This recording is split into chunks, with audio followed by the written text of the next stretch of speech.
What do you know about the oil tanker that we seized yesterday? I mean, very little. What's been in the news? That's it. Okay. Oil tanker. Everybody's like, we took an oil tanker now. Yeah, what oil tanker? This oil tanker has been a bone of contention between us and Venezuela for a very, very long time because they are taking oil basically to China. And we have said no, and they've also been doing it with Iran, taking some Iranian oil with this tanker, et cetera, et cetera. It has been, it's a troubled oil tanker. So finally, Donald Trump just said yesterday, enough is enough. That is not, that's a message to China. That's all that was. You know, we are, when you look at what's happening in Venezuela, here's what I want you to understand. The world is profoundly changing. Now, I would have been telling you this had Kamala Harris been in. I would have been telling you the world is profoundly changing and it's going to go into a global structure. And we're going to have one world government and then China and Russia. There'd be, that. The West would go into one world government. That's what I would be telling you today. I'm telling you now, we are going into another kind of reset, not the Great Reset, but a different reset. And this one is going to go to nation states. And the United States is protecting itself and setting up. You remember the chalkboard when I said, the disease from the Islamists and the anarchists and the socialists and communists would spread around the world? The last part of that chalkboard is not that it would just spread around the world, but it would try to collapse the systems. Okay. Our systems, both East and West, are collapsing as we know it. And, another chalkboard I put out about 2015, I wish I had Glenn AI up right to now because I could go and find it for you. But I think around 2017, I put a chalkboard up and I said, there's two things left. There's collapse of the currency and war. And they always, one happens before the other, but they always go hand in hand. Usually what happens when you get into an end of an empire, a dying empire, which we are, when you get to there, what happens is you usually have the rising power, which many will believe is China, but it's not. The rising power comes up and they will make a first strike and they will strike us in some way or another to put us out. And then they rise up to the top. Okay. That's usually what happens. This time there is no rising power because China is bluffing. We're bluffing. We cannot get out from under this debt. The entire world has this debt. So there's a debt explosion that's going to happen. How that shapes up, how that turns out, I don't know. But war will come with it because it's going to be such a profound change. Now, what's happening is we're not going into one system. We're going into two systems. There will be one system for the East and one system for the West. I'm convinced of that. What Donald Trump is doing is everything that's happening in Venezuela. Yes, it has something to do with drugs in our own streets, et cetera, et cetera. But mainly it is saying to Iran, Russia, and China, get the hell out of our hemisphere. You are no longer welcome here.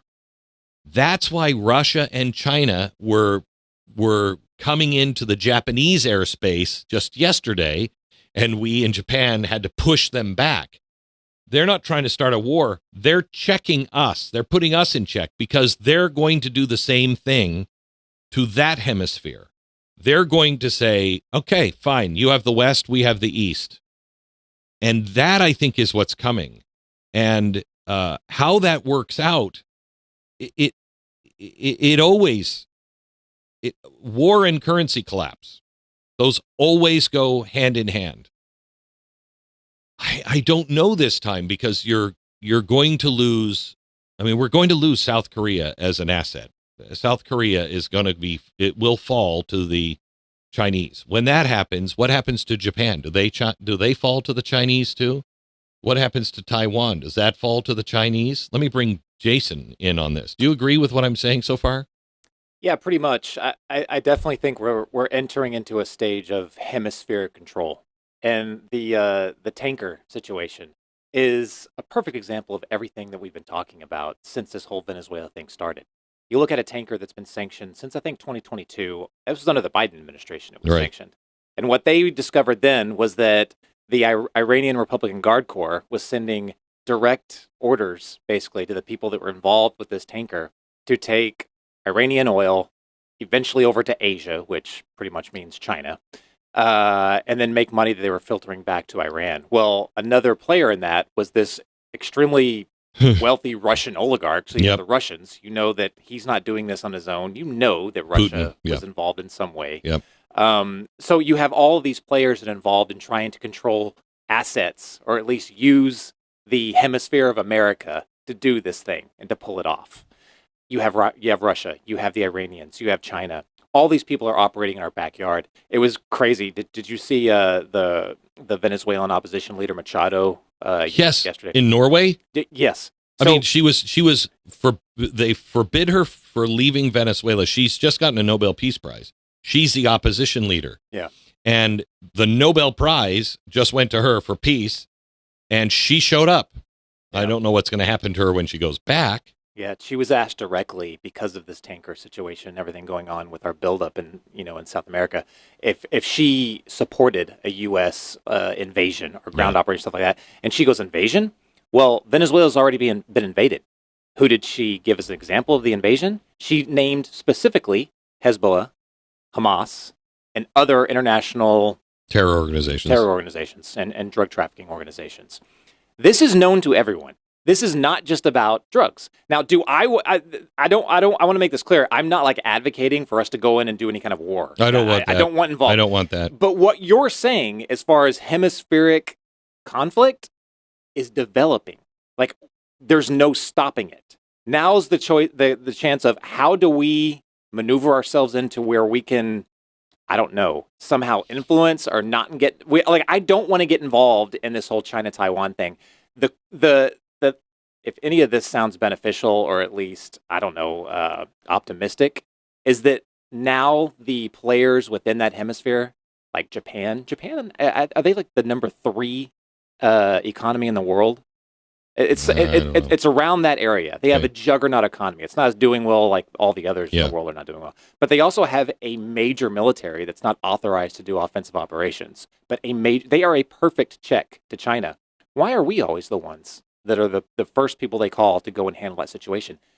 Regional powers are emerging, like Japan. It is going. See, this is the exact opposite. This is what people need to understand. This was going to happen, and it was going to happen, and it was either going to go into China and their sphere of influence, and the West as a global, one world order. Okay, those would have been the two powers. That was coming.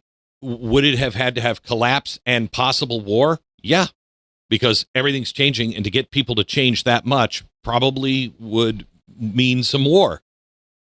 So what's happening is Donald Trump has just said, no, nation states, individual states matter.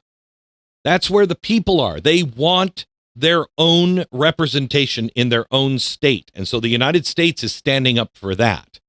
And so you're going to see, for instance, in the Eastern Hemisphere, you're going to see Japan, Australia, they're going to have to stand on their own 2 feet because we're not going to be able to do it. So they're going to have to stand on their own 2 feet. When it comes to this hemisphere, Donald Trump is making sure that we have all of the resources locked down, all of the rare earth minerals locked down, everything that we're going to need to survive as a hemisphere, because at best we're going into some sort of a Cold War. Would you agree with that? At best. At best. Yes. Yeah. I tell you what, Glenn, we talked yesterday on your TV show about the year 2027, which we're about to start the clock on the 12-month countdown to 2027. So many predictions have made about that year in 2027. For one, China being able to or being ready to take back Taiwan. That's huge. For the other, artificial intelligence, per all of the experts that are now predicting 2027 as being the year that starts, where we finally kind of realize, okay, There's definitely no going back now.